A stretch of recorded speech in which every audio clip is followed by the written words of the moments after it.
আমরা সবাই জানি যে বর্ষার সময়টাতে ডেঙ্গুর প্রকোপটা কিন্তু অনেক বেড়ে যায়, সুতরাং ডেঙ্গুর প্রকোপটাকে কমানোর জন্য আমরা কি কি ইনিশিয়েটিভ নিলে আসলে সবাই ভালো থাকতে পারবে? আমরা জানি যে ডেঙ্গুর যে লার্ভা অনেক দিন শুষ্ক জায়গায় বেঁচে থাকতে পারে এবং এটা যখনই পানির সংস্পর্শে আসে তখনই মশার সংক্রমণ বেড়ে যায়। যেহেতু এই বন্যায় পানি চারদিকে ছড়িয়ে পড়েছে, সেজন্য এই ডেঙ্গু মশার সংক্রমণ কিন্তু এখন অনেক বেশি হবে। এমনিতেই বর্ষা সিজনে আমরা প্রতি বছরই ডেঙ্গুতে আক্রান্ত হই আমাদের কমিউনিটি, এবং এই সময়টা আরও বেশি হওয়ার সম্ভাবনা।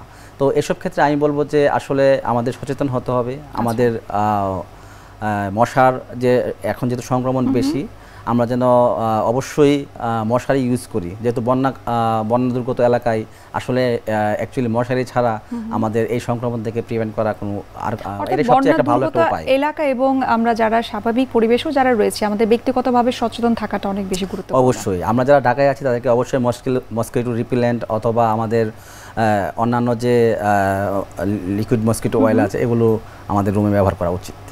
আমরা অনুষ্ঠান একেবারে শেষ পর্যায়ে চলে এসেছি। আপনাকে অসংখ্য ধন্যবাদ এবং শুভকামনা রইল এনটিভির পক্ষ থেকে।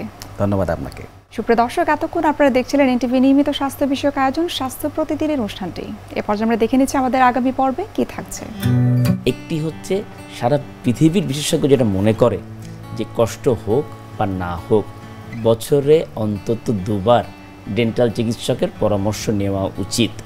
বাট আমাদের অর্থনৈতিক বিষয় হোক বা সহজে ডেন্টাল ক্লিনিকে যে রোগীর সিরিয়ালের বিষয় আছে, এই বিষয়গুলিকে মাথায় রেখে আমরা বলতে পারি যখন একটি সাধারণ মানুষ অনুভব করবে যে তার দাঁতটি একটু শিরশির করছে, ঠান্ডা পানি খেলে বা মিষ্টি খেলে শিরশির করছে, এই অবস্থায় যাওয়া উচিত।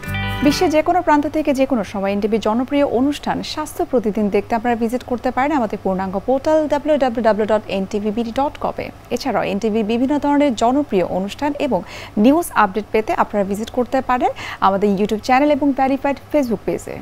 সুপ্রিয় দর্শক, আজ এখানেই শেষ করতে হচ্ছে। দেখা হবে আবারও আপনাদের সঙ্গে। সে পর্যন্ত আপনারা ভালো থাকুন, সুস্থ থাকুন এবং সব সময় এনটিভির সঙ্গেই থাকুন।